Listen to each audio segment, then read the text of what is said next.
ভারতবর্ষের কোনো একজন মুখ্যমন্ত্রী সাধারণ ভোটারের হাতে তাদের এই এলাকার যে ডেভেলপমেন্ট, এলাকার যে উন্নয়ন, তাদের হাতে তিনি আজকে ন্যস্ত করেছে। আজকে আমরা সারদাপল্লীতে 103, 104 এবং 105 নম্বর বুথে রাজ্যের মুখ্যমন্ত্রীর নির্দেশে রাজ্য জুড়ে চলছে আমাদের পাড়া আমাদের সমাধান কর্মসূচি। সেরকমই নদিয়ার শান্তিপুরের শান্তিপুর পৌরসভার 1 নম্বর ওয়ার্ডে আজ অনুষ্ঠিত হচ্ছে আমাদের পাড়া আমাদের সমাধান কর্মসূচি এবং তার সঙ্গে সঙ্গে দুয়ারে সরকার। কেন এবার এই দুয়ারে সরকার ক্যাম্পে তৃণমূলের প্রভাব খাটিয়ে সাধারণ মানুষের অভাব অভিযোগে লিপিবদ্ধ করাতে না দেওয়া এবং তার সঙ্গে বিজেপির কাউন্সিলরকে অবহেলা করে বেশ কিছু মানুষজনকে বিভ্রান্তিতে ফেলার অভিযোগ তুললেন 1 নম্বর ওয়ার্ডের বিজেপি কাউন্সিলর মহানন্দ বিশ্বাস। তার দাবি আমাদের পাড়া আমাদের সমাধান কর্মসূচি আদতে ভোট ব্যাংকে রাজনীতি করছে তৃণমূল। আদতেও এই ঘটনায় কোনো রকমভাবে সুরাহা কিছু হবে না। 10 লক্ষ টাকায় কত উন্নয়ন হতে পারে তা জানা আছে। কার সঙ্গে সঙ্গে তিনি আরও জানান, প্রাক্তন তৃণমূল কাউন্সিলর বিশ্বব্রত ঘোষ তৃণমূলের প্রভাব খাটিয়ে সাধারণ মানুষকে তথা বিজেপি কর্মীদের সরকারি সুযোগ থেকে বঞ্চিত করছেন। তাই তিনি কাউন্সিলর হয়েছে আজকেও আমাদের পাড়া আমাদের সমাধান দুয়ারে সরকার ক্যাম্পে তিনি পৌরসভার পৌরপতির সঙ্গে উপস্থিত ছিলেন অন্যান্যরা। আমাদের পাড়ায় যে আপনার পাড়া আপনার সমাধান, আজকে আপনাদের সেই অধিকার মাননীয় মুখ্যমন্ত্রী কিন্তু দিয়েছেন। আপনার এলাকায় সব থেকে বেশি কোন জিনিসটা বেশি প্রয়োজন? আজকে রাস্তা হতে পারে, ড্রেন হতে পারে, একটা আমাদের কমিউনিটি টয়লেট হতে পারে, আমাদের ইলেকট্রিক আমাদের ল্যান্ডপোস্ট হতে পারে, এরকম ধরনের বিভিন্ন যে এরকম হয়তো আইসিডিএস প্রকল্পে আগে ছাড়তে হয়তো ইঞ্জিনিয়ারিং বা রেনোভেশন করতে পারে, এরকম ধরনের বিভিন্ন প্রজেক্ট আপনারা এখান থেকে আমাদের 3টে বুথে 3টে এনসিআর নির্বাচন হবে এবং সেটা ইউএসআইবি করবে। আপনারা সেই বুথে কাকে কাকে আজকের দিনের জন্য সেই জায়গায় দায়িত্ব দেবেন, আপনারা ঠিক করবেন। এলাকা থেকে সেই নামগুলো আসবে, সেই নামের ভিত্তিতে তারা থাকবেন এবং তার সঙ্গে সঙ্গে এলাকার সমস্ত মানুষকে এবং ভোটারদের মাননীয় মুখ্যমন্ত্রী এই প্রথম ভারতবর্ষে আজকে ভোটারদের হাতে আজকে দায়িত্ব দিয়েছেন একটা বুথে 10 লক্ষ করে টাকা। মানে পশ্চিমবঙ্গের প্রায় 80,000 বুথ আছে, 27। পৃথিবীর 3 ভাগ জল 1 ভাগ স্থল, তাই পানীয় জলের অভাব নেই। কিন্তু বিশুদ্ধ পানীয় জল একটাই, বৃষ্টি অ্যাকোয়া। প্রতি ফোঁটায় আনে তৃপ্তি, মেটায় তেষ্টা। বৃষ্টি অ্যাকোয়া, বিশুদ্ধ পানীয় জল। দেখছেন মাননীয় মুখ্যমন্ত্রীর যে স্বপ্নের প্রকল্প, আজকে আমার পাড়া আমার সমাধান এলাকা দেখছেন সাধারণ মানুষ একদম স্বতঃস্ফূর্তভাবে তারা এসছে এবং তারা বুথের মানুষের যে আজকে শুধু ভোটদানের অধিকার নয়, তারা আজকে সিদ্ধান্ত নেওয়ার মালিক। তারা আজকে এলাকার কীভাবে উন্নয়নমূলক কাজ হবে তারা সিদ্ধান্ত নেওয়ার জন্য তারা আজকে সকলে ঐক্যবদ্ধ হয়ে তারা আজকে এসছেন, তারা আবেদন জানাচ্ছেন।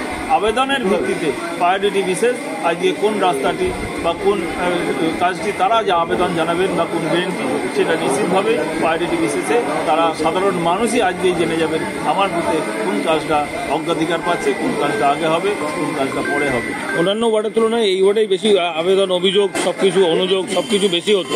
সেই তুলনায় কি অভিযোগও জমা পড়ছে বা আবেদনও জমা পড়ছে বেশি? না, অভিযোগ না, আবেদন তো নিশ্চিতভাবে একটা বড় ওয়ার্ড হলে যা হয় সাধারণ মানুষের মানে দীর্ঘদিন অনেক যেগুলো যা মমতা বন্দ্যোপাধ্যায়ের সার্বিক উন্নয়নমূলক কাজ হয়েছে, এখনও কিছু কাজ সব কাজকে একসঙ্গে করে ওঠা সম্ভব হয় না, কিছু কাজ তো বাকি থাকবে। স্বাভাবিকভাবে ছোটো ছোটো কিছু কাজ আছে, তারা সেই আবেদনগুলো তারা জানানোর জন্যই আজকে সকলে। যেহেতু প্রাক্তন কাউন্সিলর এবং বর্তমান কাউন্সিলর দুজনেই রয়েছেন, তাই ভেতরে সভাপতি নাকি নির্বাচন হচ্ছে, মানে যাকে মনোনীত করা হচ্ছে মানুষই করছে, তো সেক্ষেত্রে কোনো সমস্যা কিছু হয়নি? একদম না, আপনারা দেখলেন তো একদম আমরা নিরপেক্ষভাবে এখানে জনতা পার্টির একজন কাউন্সিলর আছে, তিনিও যেরকম আছেন, এখানকার বর্তমান পুরনো যে প্রাক্তন কাউন্সিলর তিনিও এসছেন এবং সাধারণ মানুষের মধ্যে থেকে নাম উঠে এসছে কে এনসিআর হবেন 103, 104 এবং 105 এবং সেখানে যে নাম এসছে সেই নামের ভিত্তিতে আমরা সাধারণ মানুষকেও জিজ্ঞেস করেছি সেই নামে তাদের কোনো মানুষের আপত্তি আছে নাকি। কোনো মানুষই কিন্তু সেইখানে আপত্তি জানাননি। স্বাভাবিকভাবে সেই এনসিআর তিনি নির্বাচন হয়েছে আজকের জন্যে, আজকের যে বুথে তাদের যে অধিকার দেওয়া হয়েছে সেই অধিকার তারা সঠিকভাবে তারা নিরপেক্ষভাবে সেই দায়িত্ব পালন করবেন এবং মাননীয় মুখ্যমন্ত্রী এই যুগান্তকারী সিদ্ধান্তের জন্য মাননীয় মুখ্যমন্ত্রী ভারতবর্ষে একটা দৃষ্টান্ত স্থাপন করলেন। ভারতবর্ষে এই প্রথম কোনো একজন মুখ্যমন্ত্রী সাধারণ ভোটারের কাছে আজকে সাধারণ মানুষের যে আজকে ভোটদানের শুধু অধিকার নয়, তাদের বিভিন্নভাবে তাদের ডেভেলপমেন্টের তাদের কথা মতন তাদের সেই এলাকার সার্বিক উন্নয়ন হবে, এটাই কিন্তু তারা আজকে সেই কারণে উৎসাহ নিয়ে তারা আজকে সারদা পল্লী আমাদের যে বুথ ভেন্যু হয়েছে সেখানে সকলে আজকে উপস্থিত হয়েছেন 1 নম্বর ওয়ার্ডে। তৃণমূলের তো বর্তমান যিনি কাউন্সিলর বিজেপির রয়েছেন তিনি বলছেন যে আপনি এসে সরকারি ব্যবস্থাকে প্রভাবিত করছেন এবং সেক্ষেত্রে ওনাকে কোনো গুরুত্ব দেওয়া হচ্ছে না, কি বলবেন? দেখুন, এটা একমাত্র তৃণমূল সরকার বলেই এটা প্রযোজ্য যে সমস্ত রকম সব দল সব ধর্ম নির্বিশেষে সবার কাজ সমান অধিকারে করা হয়। এখানে আমি আগে কাউন্সিলর ছিলাম, 5 বছর মানুষের সঙ্গে ছিলাম, মানুষের সাথে কাজ করেছি, মানুষ আমাকে ভালোবাসে, মানুষ আমাকে পছন্দ করে, তাই সবাই আমার কাছে আসছে, সবাই আমাকে জিজ্ঞাসা করছে।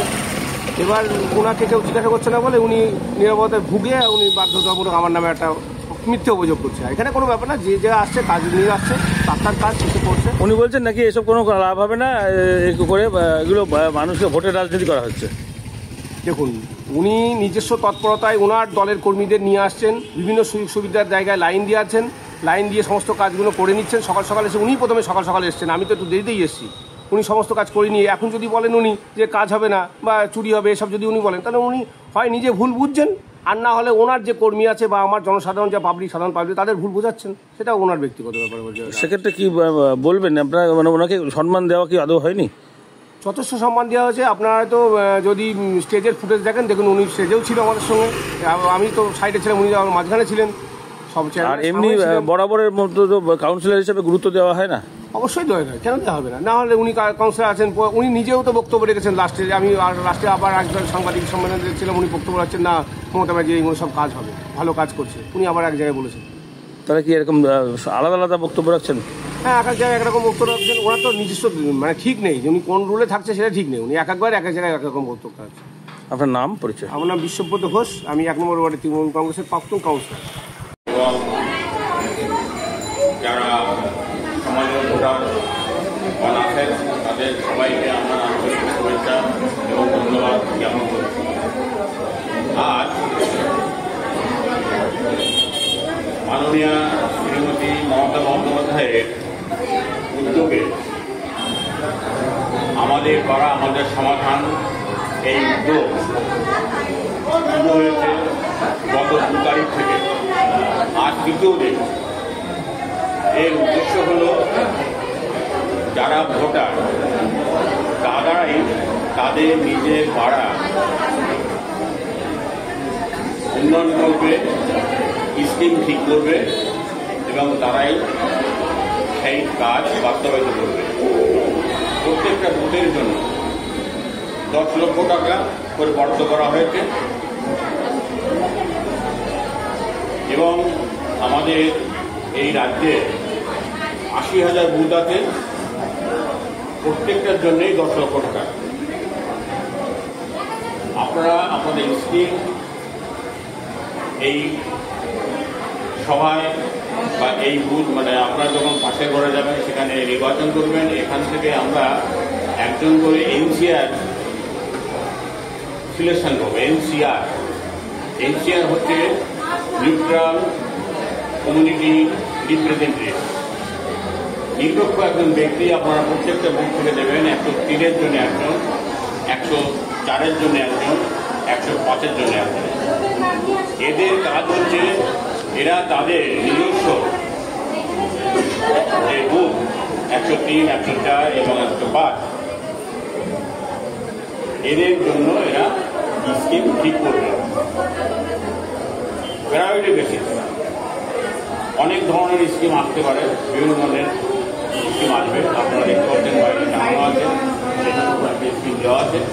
হ্যাঁ, যে স্কিম আসবে তার কোনটা আগে করা হবে। নদিয়ার সবথেকে বড় English medium school JRS public school প্রায় 35 বিঘা জমির ওপর গড়ে উঠেছে বিশাল ক্যাম্পাস। নার্সারি থেকে শুরু করে উচ্চ মাধ্যমিক, ITI college, law college, BEd college, ভর্তি চলছে। JRS public. আপনি কোথায় ইনভেস্ট করবেন, কেন করবেন বুঝতে পারছেন না তো? সঠিক গাইডলাইন পেতে আজই আসুন নদিয়ার চাকদাতে নিবেদিতা প্রাইভেট লিমিটেডে। Nivedita private limited, marketing and distribution service. Balcony বা সিঁড়ির রেলিং, মডিউলার কিচেন বা ড্রয়িং রুম, এক কথায় আপনার স্বপ্নের বাড়িকে করে তুলুন আরো সুন্দর। Chakdah ply centre, gorgeous look বা কোয়ালিটি সবেতেই number 1। Chakdah ply centre, Chakdah ply centre, KBM, Chakdah, Nadia. হোমওয়ার্কটা করেছো? হ্যাঁ স্যার। এ বাবা, ভুল করেছো কেন? চোখে কেমন ঝাপসা দেখছি, লিখতে আর পড়তে খুব সমস্যা হচ্ছে। চাকদার মডার্ন অপটিক্স থেকে ভালো চোখের ডাক্তার দেখিয়ে নাও। প্রতিদিন প্রকৃত চোখের ডাক্তার ও দৃষ্টি বিশেষজ্ঞ মডার্ন অপটিক্স, চাকদহে। স্যামসাং, জিও, রিয়েলমি, নদিয়ার একমাত্র অথরাইজড ডিস্ট্রিবিউটর ঘোষ কমিউনিকেশন, থানার মোড়। ভাবছেন 3 স্টার ক্যাটাগরিতে কাটাবে? রুম রে মাত্র 1500 টাকা থেকে স্টার, খাওয়া দাওয়া রিজনেবল প্রাইস। নদিয়ার একমাত্র 3 স্টার ক্যাটাগরি হোটেল এনবি সোনার বাংলা হোটেল, কল্যাণী এইমসের ঠিক উল্টো দিকে, কল্যাণী, নদিয়া। নদিয়া জেলার সবথেকে বড় বিল্ডার্স চাকদার মা মনসা বিল্ডার্স, রড ও সিমেন্টের পাইকারি ও খুচরো বিক্রেতা। মা মনসা বিল্ডার্স, পদ্মবিলা, চাকদা, নদিয়া। রড কেনাকাটায় থাকছে ডিসকাউন্ট অফার। মা মনসা বিল্ডার্স।